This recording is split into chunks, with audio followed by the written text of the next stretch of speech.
ప్రతిపక్షంలో ఉన్నప్పటికీ 10 సంవత్సరాలు ప్రతి క్షణం ప్రదేశ్ కాంగ్రెస్ మన హక్కుల కోసం పోరాడినటువంటి చరిత్ర ఎస్సీ డిపార్ట్మెంట్ ఉన్నది.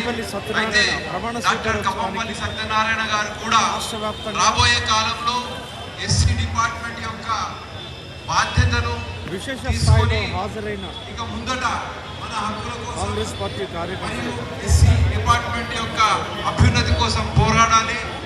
ఈరోజు మన రాజ్యాంగము అదేవిధంగా రాజ్యాంగం యొక్క తీరునే మారుస్తామంటున్నటువంటి ఈ మనువాద ప్రభుత్వాన్ని ఉన్న సమయంలో దానిని ఎదిరించి మరి అట్టడుగు వర్గాలు దళితుల యొక్క హక్కుల కోసం నిలబడతారని చెప్పేసి నేను గట్టిగా నమ్ముతూ మరి ఒకసారి వారికి మనస్ఫూర్తిగా అభినందనలు తెలియజేస్తా ఉన్నా.